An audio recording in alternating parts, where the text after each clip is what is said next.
Hello friends, हम लोग plant protection पे सीरीज कर रहे हैं। 3 सीरीज पहले कर चुके हैं।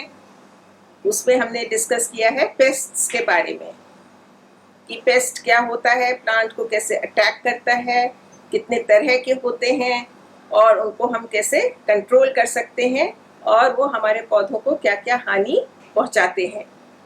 और उसमें हमने ये भी डिस्कस किया था कि उसको हम 3 तरह से कंट्रोल कर सकते हैं: कल्चरल, केमिकल एंड मैकेनिकल। आज चौथे और आखिरी एपिसोड में प्लांट प्रोटेक्शन के हम लोग डिस्कस करते हैं डिजीज के बारे में कि डिजीज क्या होती है, वो आपके प्लांट को कैसे नुकसान पहुंचाती है और उसका कंट्रोल हम कैसे कर सकते हैं, तक उपाय क्या हैं उसको कंट्रोल करने के।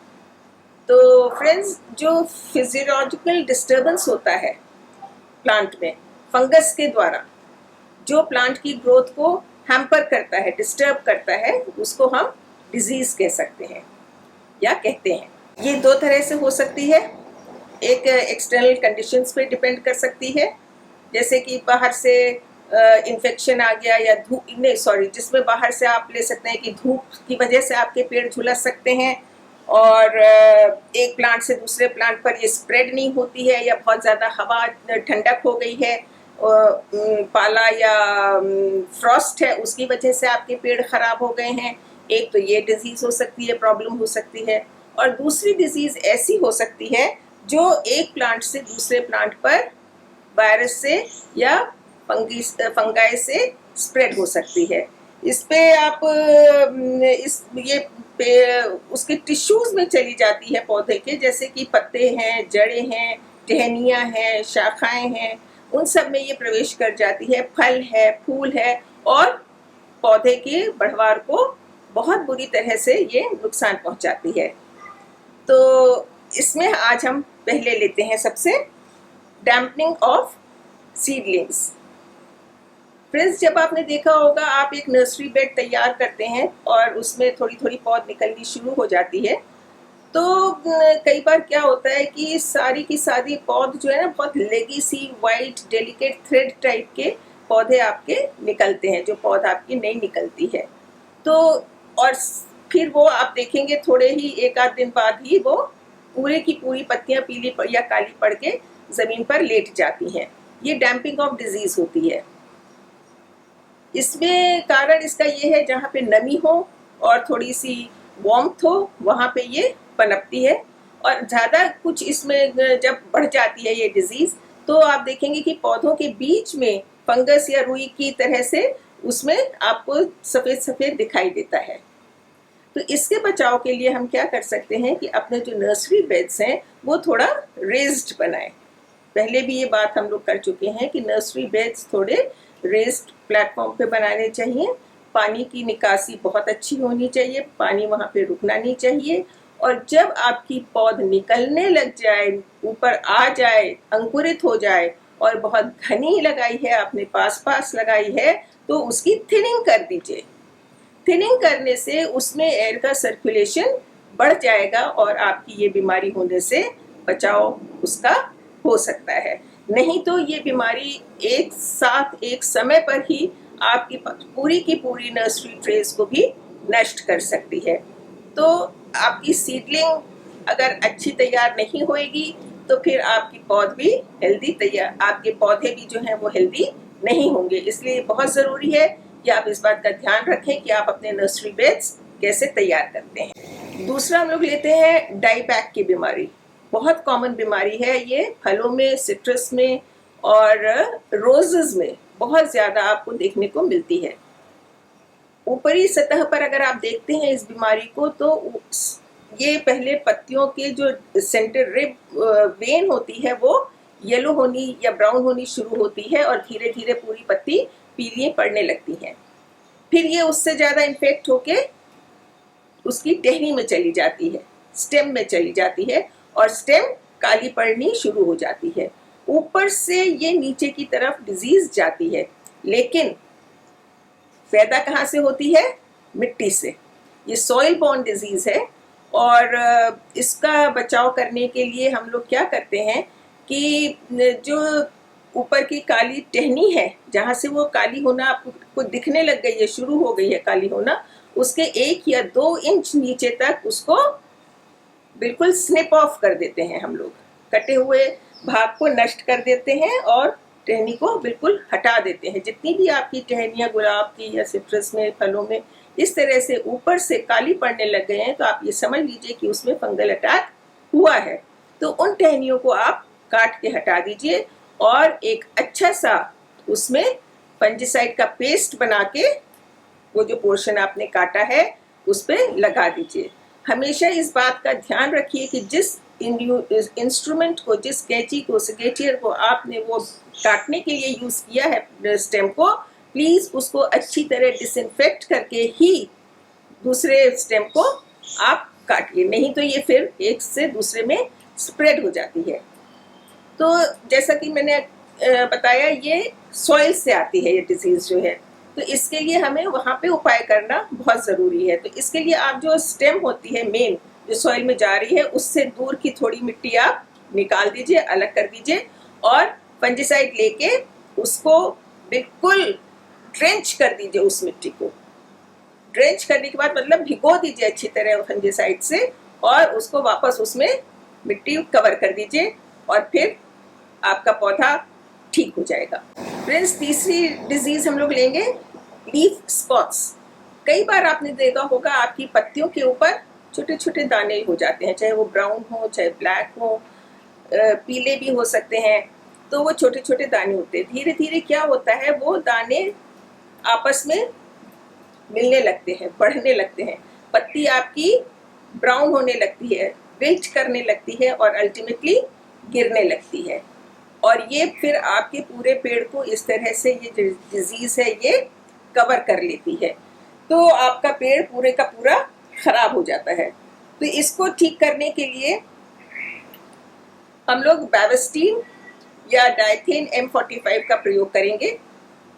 आप सब्जियों पे इसका प्रयोग मत करिएगा, खाली जो आपके फूल हैं या आपके एवरग्रीन्स हैं, इंडोर प्लांट्स हैं, उस पर आप इसका प्रयोग कर सकते हैं। नहीं तो आप जो आपका बेकिंग सोडा है उसका 1 चम्मच 1 लीटर पानी में भिगो के प्रयोग छिड़काव कर सकते हैं।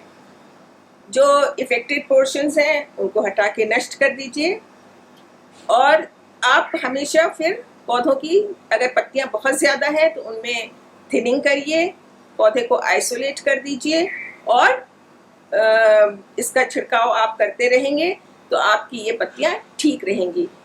एक बात मैं इसमें बताना चाहूँगी फ्रेंड्स कि कोई भी ये जो फंगल डिजीज़ होती है ये ज़्यादातर जब सीज़न चेंज होता है तब होती है।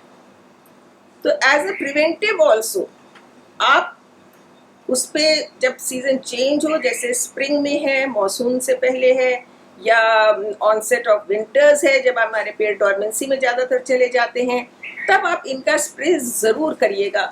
आपके ये ऑर्गेनिक चीज़ें हैं, इनसे आपके पौधों को कोई भी नुकसान नहीं होगा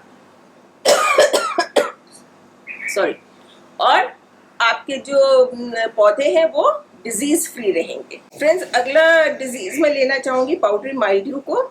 ये आपने बहुत देखा होगा रोजेस पे, क्रिजैंथेमम्स पे, डेलिया पे, कार्नेशन पे, इन सब मटर पे, सिट्रस प्लांट्स पे, इनकी पत्तियों पर ना पाउडर की तरह से एक सतह सी जमनी शुरू हो जाती है। शुरू में हमको लगता है कि ये मिट्टी इसके ऊपर आ गई है, अगर आप हाथ से हटाते हैं तो वो हट जाती है, लेकिन तुरंत ही वो फिर वहीं पे आके सेट हो जाती है। That is powdery mildew. तो क्यों पाउडर की तरह से बिल्कुल वो सतह पर जम जाती है। तो इसके लिए आप उस पेड़ को पत्तियों को नष्ट करें, उस टहनी को हटा दें और इस इन्फेक्शन में क्या होता है कि धीरे धीरे आपकी जो लीफ है वो कर्ल होने लगती है, मुड़ने लगती है, तो उससे आपका पौधा नष्ट हो जाता है, उसकी जो ग्रोथ है वो हैम्पर होती है और बढ़वार उसकी बिल्कुल रुक जाती है। इसके लिए आप बेकिंग सोडा 1 चम्मच, आधा चम्मच लिक्विड डिश सोप और 1 लीटर पानी का छिड़काव बराबर करें हफ्ते में 2 बार। फ्रेंड्स, ऐसा है कि जो ऑर्गेनिक पेस्टिसाइड्स होते हैं ना, इनसे और फंजीसाइड होते हैं, तो इनसे आपके पौधे को नुकसान नहीं होता है। तो इसलिए हम लोग इसका प्रयोग बहुत ज़्यादा न करके अगर हफ्ते में 2 बार भी करें तो भी आपके पौधे को आराम मिलेगा, इन जो डिजीजेस हैं उनसे निजात मिलेगी और वो साफ सुथरे रहेंगे। सबसे पहली बात तो ये है कि आप अपने जो पौधे खरीद कर लाते हैं नर्सरी से, उनमें भी इस बात का ध्यान रखें, या जो सीड खरीदते हैं, हम लोग बार बार कहते हैं कि रिलायबल सोर्स से खरीदिए, उसका सिर्फ एक यही कारण है कि वो डिजीज और पेस्ट रेजिस्टेंट डिजीज रेजिस्टेंट होने चाहिए। अच्छी जगह से आप बीज लेंगे तो आपको ये बीमारियों की परेशानी नहीं झेलनी पड़ेगी, उनमें रेजिस्टेंस होएगा उनसे लड़ने के लिए। तो आप उन्हीं बीजों का प्रयोग करें और नर्सरी से लाते टाइम इन बातों का ख्याल रखें कि उसमें पहले से तो कोई डिजीज नहीं है। अच्छी तरह आपने जो प्लांट नर्सरी से सिलेक्ट किया है उसको चेक कर लीजिए वहीं पर कि पत्ते साफ सुथरे हैं, जड़ों में चींटियां तो नहीं हैं, कोई उनमें नीमाटोड टाइप की बीमारी तो नहीं लग गई है।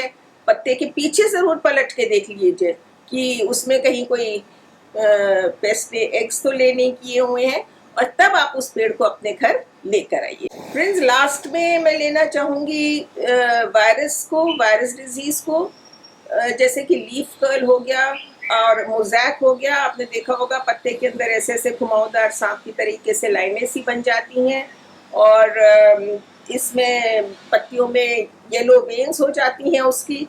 तो ये भी एक बहुत डेडली डिजीज़ है और इससे निजात पाना बहुत मुश्किल है, क्योंकि ये एक वायरल डिजीज़ है और ये हवा वायरल जैसे होता है कि जैसे ये हवा में है। तो इसका कोई बहुत अच्छा उपाय हम लोग नहीं कर सकते हैं, सिवाय इसके कि हम इस बात का ध्यान रखें कि इनके जो कैरियर्स हैं उनको हम अपने पेड़ों के पर न पनपने दें। इनके कैरियर्स जैसे एफिड्स और वाइट फ्लाइज आदि, ये इनको लेकर आते हैं, ये इनके एजेंट है। जिस पौधे पर ये बैठते हैं, अगर वो डिजीज पौधा है और फिर ये आके एक साफ सुथरे पौधे पर, हेल्दी प्लांट पर बैठते हैं, तो ये डिजीज उस पर ये ट्रांसफर कर देते हैं। तो इस बात का आप ध्यान रख सकते हैं कि आपके पौधों पर एफिड्स ना लगे, जिसके लिए पहले हम बता चुके हैं कि आप खाली तेज धार के पानी से ही उस पर जेट स्प्रे करते रहें तो वो हट जाते हैं। आप वाइट फ्लाइज का ध्यान रखिए, उनको नष्ट करते रहिए, उनको इनकरेज मत करिए अपने प्लांट्स पर आने देने के लिए। और अगर आपके में ये बीमारी लग जाती है किसी पौधे में, जैसे टमाटर में है, बैगन में है, तो सबसे अच्छा उपाय यही होता है कि आप उस पौधे को निकाल दें जड़ से और उसको बिल्कुल समूल नष्ट कर दें। उसको अपने कंपोस्ट में या अपने जो आप लीफ मोल्ड बना रहे हैं, पत्ती की खाद बना रहे हैं, उसमें उसको बिल्कुल यूज ना करें, नहीं तो वो बीमारी आपकी पूरी खाद को खराब कर देगी। तो इस तरह से आप अपने बगीचे का, अपने पौधों का ध्यान रखिए। पेस्ट और डिजीज काफ़ी लंबा चैप्टर था, मैंने 4 एपिसोड्स में उसको कंपाइल करने की कोशिश की है। आप ज़रूर इसमें, मेरी फ्रेंड्स ने वीडियोस भी भेजे हैं कि उन्होंने किस तरह से इसको देखा मेरे वीडियो को और फौरन अमल में लाई प्रैक्टिसेस, और उन्होंने उसमें उसका क्या नतीजा निकला, किस तरह से उसमें कीड़े लगे हुए थे जो कि उन्हें पता नहीं था, लेकिन कंट्रोल मेजर्स उन्होंने जब यूज़ किए उसके ऊपर तो फिर वो सामने निकल कर आए।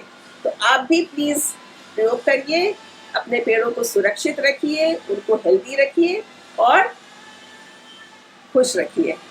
तो होपफुली आपको हमारे ये 4 एपिसोड पसंद आए होंगे, तो लाइक करिएगा, शेयर करिएगा और सब्सक्राइब भी करिएगा। नेक्स्ट में हम लोग फिर आएंगे, फिर मिलते हैं। तब तक के लिए friends, be safe, take care and good bye.